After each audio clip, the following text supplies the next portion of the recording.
Hello students, today we are going to study simple interest and compound interest. आज हम लोग साधारण ब्याज और चक्रवृद्धि ब्याज पढ़ेंगे। ये बहुत इंपॉर्टेंट चैप्टर है, खास करके एसएससी या general competition, IBPS, SBI, bank PO clerk, DSSB, PRT, TGT, PGT, CTET 6 to 8 इन सबों में सभी एग्जामिनेशंस में सिंपल इंटरेस्ट, कंपाउंड इंटरेस्ट बहुत इंपॉर्टेंट चैप्टर होता है। देखिए सबसे पहले बेसिक्स कर लें इसका हम लोग। सिंपल इंटरेस्ट, एसआई लिखेंगे इसको, क्या बोलेंगे इसको? सिंपल इंटरेस्ट मतलब साधारण ब्याज, साधारण ब्याज। सीआई क्या बोलेंगे इसको? Compound interest, compound interest. चक्रवृद्धि ब्याज, चक्रवृद्धि ब्याज। ठीक है, दोनों में क्या डिफरेंस होता है? सिंपल इंटरेस्ट, कंपाउंड इंटरेस्ट में ये डिफरेंस होता है कि सिंपल इंटरेस्ट में जो प्रिंसिपल एक बार लिया, जो मूलधन एक बार लिया, वो लास्ट तक वही रहता है, चेंज नहीं होता प्रिंसिपल में, मूलधन में। जबकि कंपाउंड इंटरेस्ट में हर साल जो है प्रिंसिपल चेंज करता है, हर साल मूलधन चेंज हो जाएगा। जो पहले साल है अगले साल जो है उसमें इंटरेस्ट पहले साल का जुड़ जाएगा और नया प्रिंसिपल जन्म ले लेगा। फिर अगले साल जो प्रिंसिपल प्लस इंटरेस्ट है उसमें फिर अगले साल का इंटरेस्ट जुड़ जाएगा और नया प्रिंसिपल हो जाएगा। जबकि सिंपल इंटरेस्ट वाले प्रॉब्लम में जो है प्रिंसिपल सेम रहेगा through out the time period, पूरे समय तक सेम रहता है। तो प्रिंसिपल मतलब मूलधन,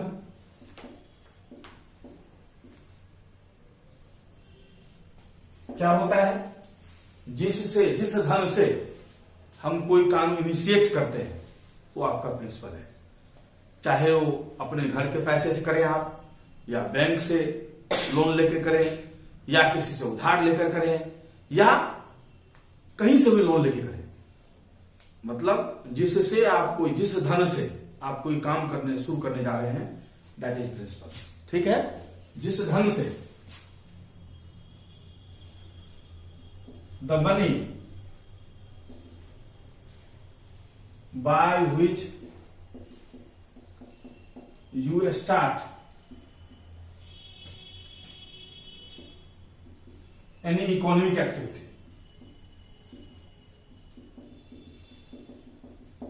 जिस पैसे से आप कोई भी काम शुरू करते हैं आर्थिक कैरेक्टर वाला, उसको हम लोग प्रिंसिपल कहेंगे। ठीक है, चाहे वो अपने घर का पैसा हो आपका, या बैंक से लोन लें आप, चाहे किसी साथी से उधार लें, कहीं से भी जिससे आप कोई काम शुरू करते हैं, कोई धंधा शुरू करते हैं, कोई कंफ्यूजन नहीं होना चाहिए प्रिंसिपल को समझने में। ठीक है जी, जिस धन से आप कोई काम शुरू करते हैं दैट इज प्रिंसिपल। मूलधन कहते हैं हिंदी में प्रिंसिपल। ठीक है, रेट मतलब दर। ठीक है, ये सैकड़ा के हिसाब से चलता है, 100 में कितना परसेंटेज की वैल्यू देते हैं इसको। ठीक है जी, 100 में कितना, इसको परसेंट के रूप में एक्सप्रेस करते हैं, उसको हम लोग बोलते हैं दर। ठीक है जी, 100 में कितना ब्याज मिलेगा? जैसे 100 में 5 मिलता है तो 5% दर। 100 रुपया में अगर 10 रुपया मिलता है तो 10%। 100 में 15 मिलता है तो 15%।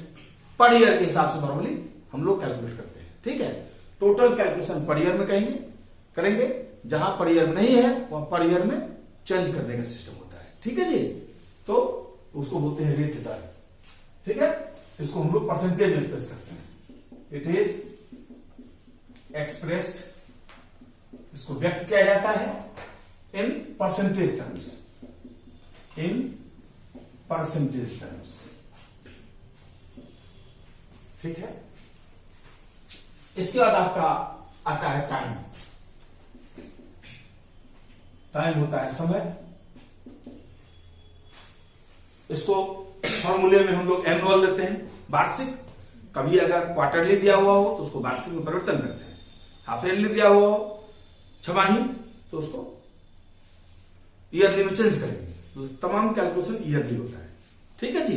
तो समय, यही चार चीज। एक हो गया आपका इंटरेस्ट, ब्याज, इतने ही टर्म की जरूरत पड़ेगी आपको। इंटरेस्ट हो गया ब्याज, ठीक है, ब्याज जिसको सूद कहते हैं, है ना, इंटरेस्ट, इतने ही टर्म्स की जरूरत पड़ेगी सिंपल इंटरेस्ट और कंपाउंड इंटरेस्ट चैप्टर में, ठीक है जी। अब एसआई या सीआई में अंतर समझ गए आप। जहां सिंपल इंटरेस्ट के कैलकुलेशन में principal throughout the time period same रहेगा, मूलधन जितना भी समय के लिए आप दे रहे हैं वो सेम रहेगा, जबकि कंपाउंड इंटरेस्ट के कैलकुलेशन में मूलधन पर ईयर चेंज होगा। तो पहला साल तो सेम रहेगा दोनों का, सिंपल इंटरेस्ट के कैलकुलेशन में भी और कंपाउंड इंटरेस्ट के कैलकुलेशन में भी फर्स्ट ईयर प्रिंसिपल सेम रहेगा, लेकिन सेकेंड ईयर से कंपाउंड इंटरेस्ट केस में चेंज होता जाएगा, क्योंकि हर साल का इंटरेस्ट उसमें जुड़ता जाएगा और नया मूलधन, नया प्रिंसिपल जब मिलेगा, ठीक है जी। यही बेसिक डिफरेंस है सिंपल इंटरेस्ट और कंपाउंड इंटरेस्ट, ठीक है। जिस फॉर्मूले का हम इस्तेमाल करेंगे फॉर एसआई, सिंपल इंटरेस्ट के कैलकुलेशन के लिए, for problems related to simple interest, साधारण ब्याज से संबंधित प्रॉब्लम्स को सॉल्व करने में, साधारण ब्याज से संबंधित प्रॉब्लम्स को सॉल्व करने में जो हम यूज करेंगे फॉर्मूला, इसको ध्यान रखेंगे। एक ही मास्टर फॉर्मूला है, इसी मास्टर फॉर्मूला से सारे फॉर्मूले निकले हैं सिंपल इंटरेस्ट में, एक ही फॉर्मूला है, I is equal to P multiplied by T multiplied by R upon 100। ध्यान रखिएगा, इसी फॉर्मूले से सारा फॉर्मूला निकला है सिंपल इंटरेस्ट का, मतलब सिर्फ एक फॉर्मूले से आपका काम चल जाएगा, सिर्फ एक फॉर्मूले से आपका काम चल जाएगा, ठीक है जी। इसमें कहते किसको है, इसमें I हम कह रहे हैं सिंपल इंटरेस्ट को, I कह रहे हैं हम सिंपल इंटरेस्ट को, P कह रहे हैं हम प्रिंसिपल को, ठीक है, हिंदी टर्म में लिखे जाते हैं। ये हो गया साधारण ब्याज, इसको I बोलेंगे साधारण ब्याज, P प्रिंसिपल मूलधन, T टाइम समय, R रेट दर, ये सब टर्म का इसमें इस्तेमाल होगा, ठीक है। ध्यान रखिएगा, परसेंटेज में जो व्यक्त करते हैं रेट को, जैसे 5% है, 5/100 होता है, तो 100 ऑलरेडी हम लिख चुके हैं, फॉर्मूले में ही 100 है, मतलब अगर 5% दर है तो सिर्फ 5 लिखेंगे आप, 5/100 लिखेंगे उसको, क्योंकि 100 फॉर्मूले में ही लगा हुआ है। इस बात में कोई भी डॉट नहीं होना चाहिए, ठीक है। अब इसी फॉर्मूले से बाकी सारा फॉर्मूला निकला है इसका। अगर मान लिया जाए आप P निकालना चाहते हैं तो क्या होगा, 100 इंटू आई, P अगर निकालना चाहते हैं 100 into I upon T into I,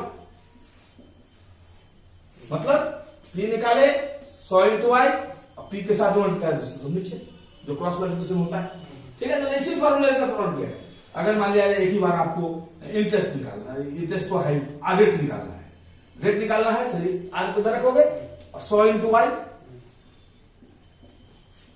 upon P into T, इसी फॉर्मूला से।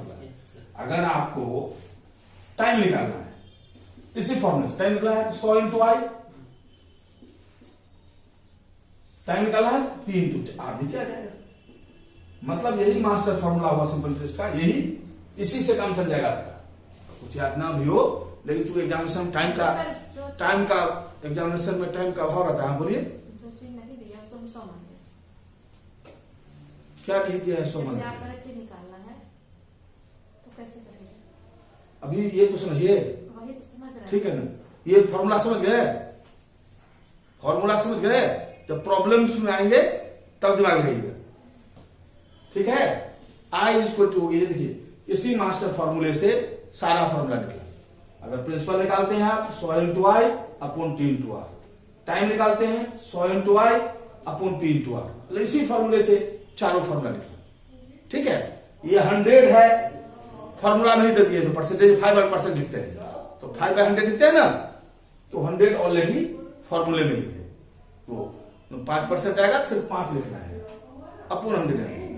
क्लियर, इसको ध्यान रखिए। और एक टर्म और आएगा आपका अमाउंट इक्वल टू होता है प्रिंसिपल प्लस इंटरेस्ट। अमाउंट होता है प्रिंसिपल प्लस इंटरेस्ट। ए क्या है? ए है आपका अमाउंट हुआ मिश्र धन, ठीक है जी। अमाउंट होता है मिश्र धन, तो अमाउंट होता है मिश्र धन। मिश्र धन क्या होता है? जब भी आप मूलधन में ब्याज जोड़ देंगे तो मिश्र धन होगा, ठीक है जी। अमाउंट क्या होता है? जब भी आप प्रिंसिपल में मूलधन में इंटरेस्ट जोड़ेंगे तो मूलधन हो जाएगा, ठीक है जी। तो सिंपल इंटरेस्ट में इतने फॉर्मूले की आपको जरूरत पड़ेगी, ठीक है, क्लियर। जबकि चक्रवृद्धि ब्याज में compound interest for problems of compound interest, चक्रवृद्धि ब्याज में आपको दो फॉर्मूले की जरूरत पड़ेगी। चक्रवृद्धि ब्याज में आपको दो फॉर्मूले की, एक ही फॉर्मूला से काम चल जाएगा यहां भी, है ना। दूसरा फॉर्मूला भी उसी से निकला है, तो इसमें भी एक ही फॉर्मूले की जरूरत है। पहला फॉर्मूला अमाउंट इक्वल टू है P इंटू 1 प्लस R बटे 100 to the power time. Amount equal to है प्रिंसिपल 1 प्लस R बटे 100 टू द पावर T।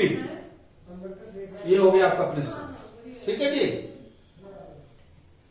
अगर आपको कंपाउंड इंटरेस्ट निकालना है इसी फॉर्मूले से, अमाउंट माइनस P कर देंगे, अमाउंट ऑफ प्रिंसिपल निकाल के अमाउंट माइनस प्रिंसिपल कर देंगे तो कंपाउंड इंटरेस्ट आ जाएगा, ठीक है जी। चक्रवृद्धि ब्याज आ जाएगा। और डायरेक्ट अगर कंपाउंड इंटरेस्ट निकालना चाहते हैं तो इसी फॉर्मूले से काम चल गया आपका, इसी फॉर्मूले से हो जाएगा। लेकिन अगर डायरेक्ट कंपाउंड इंटरेस्ट निकालना तो उसका भी फॉर्मूला है, नहीं तो इस फॉर्मूले से पहले अमाउंट निकालेंगे, अमाउंट में प्रिंसिपल घटाएंगे तब कंपाउंड इंटरेस्ट आएगा।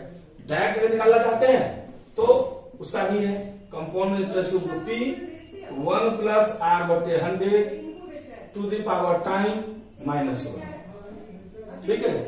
Compound interest P 1 plus R बटे 100 to the power T minus 1, ये आ जाएगा आपका कंपाउंड इंटरेस्ट, क्लियर। ये आ जाएगा कंपाउंड इंटरेस्ट। तो इस तरीके से आप इसको सॉल्व कर सकते हैं, क्लियर। इसमें कोई दिक्कत नहीं आप लोगों को, इसको नोट कर लीजिए।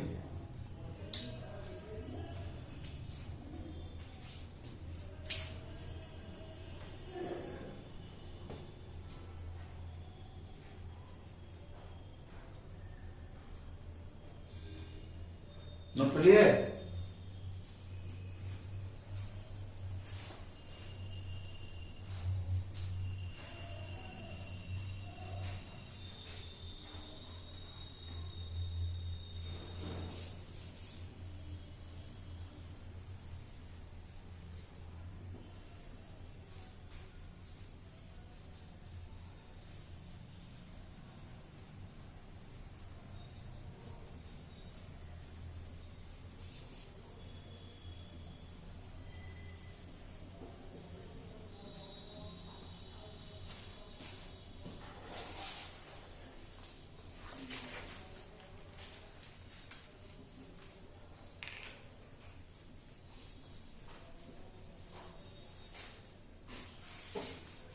देखिए दोनों केस में चाहे सिंपल इंटरेस्ट का प्रॉब्लम बना रहे हो आप या कंपाउंड इंटरेस्ट, ये लिखा रहेगा प्रॉब्लम में कि आप सिंपल इंटरेस्ट है प्रॉब्लम की कंपाउंड इंटरेस्ट है, ठीक है जी। जहां सिंपल इंटरेस्ट सवाल होगा सिंपल इंटरेस्ट लिखा रहेगा, जब कंपाउंड इंटरेस्ट का सवाल होगा कंपाउंड इंटरेस्ट लिखा रहेगा, ठीक है जी।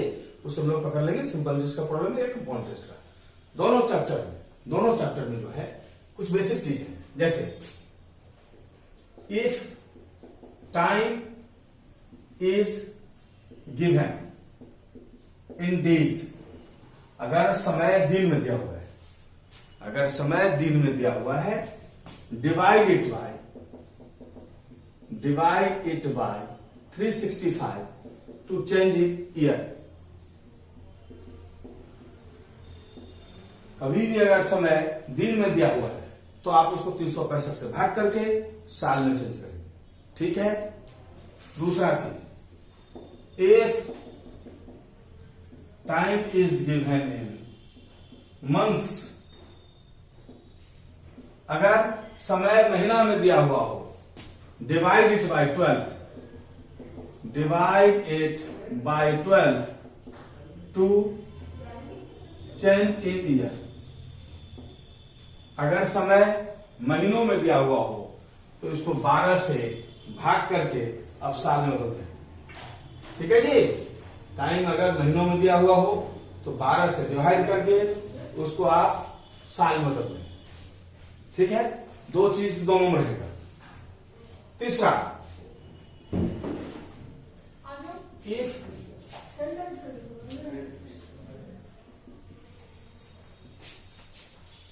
If interest is charge monthly,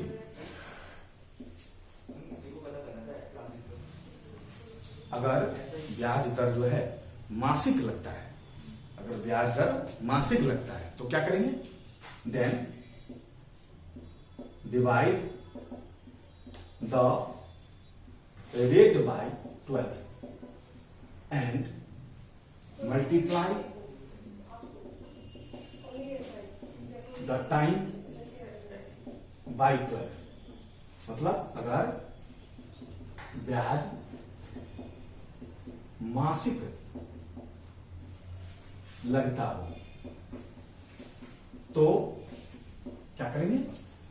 तो दर को 12 से भाग कर दें और समय को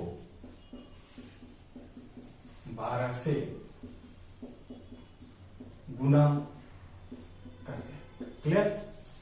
ब्याज अगर मासिक लग रहा हो तो क्या करेंगे? दर को 12 से भाग कर देंगे और समय को 12 से गुना कर देंगे। ठीक है जी।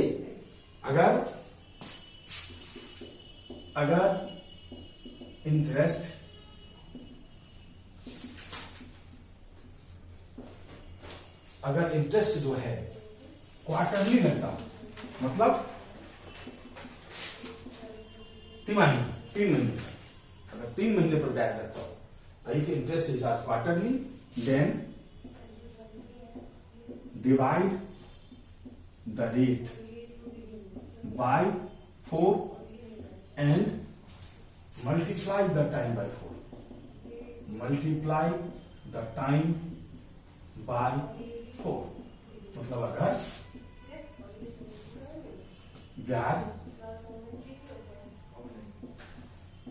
अगर ब्याज तिमाही लगता हो तो दर को 4 से भाग कर दें और समय को 4 से गुना कर दें।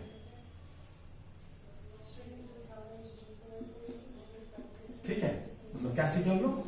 ब्याज अगर तिमाही लग रहा है तो क्या करेंगे?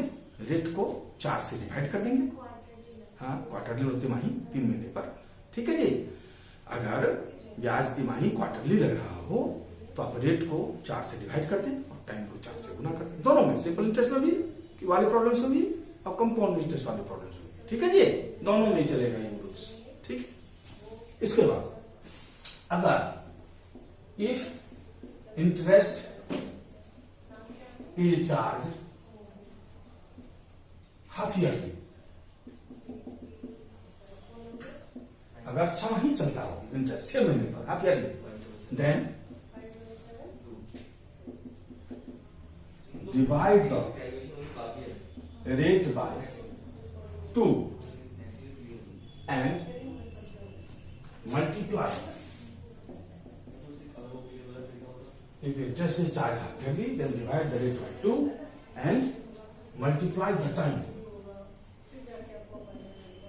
by 2। मतलब अगर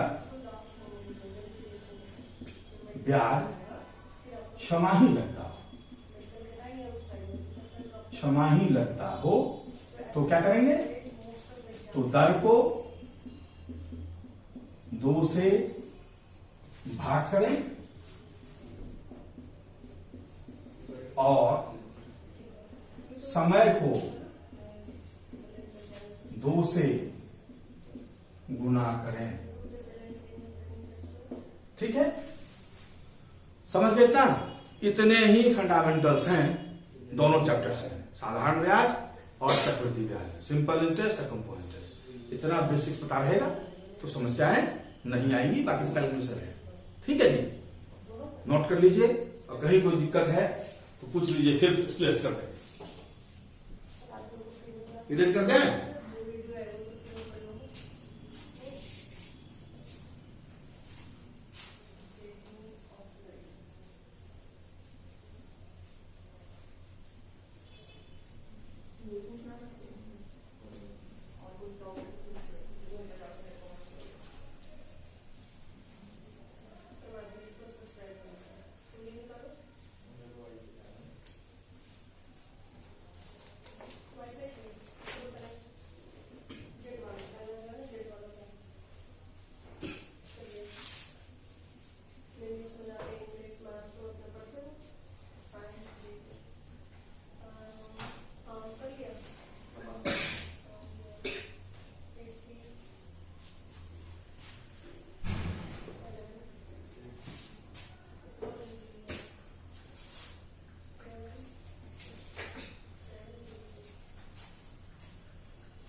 असाइनमेंट लाए हैं? लाइए, हिंदी वाला लाइए। क्या हो गया? हिंदी इंग्लिश में कोई अंतर नहीं।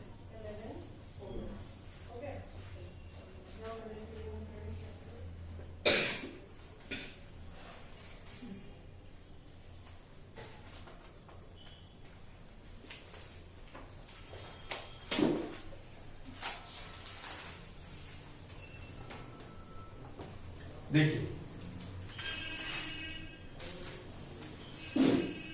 पहला कह रहा है अनीता ने अपनी मित्र से 12% वार्षिक दर पर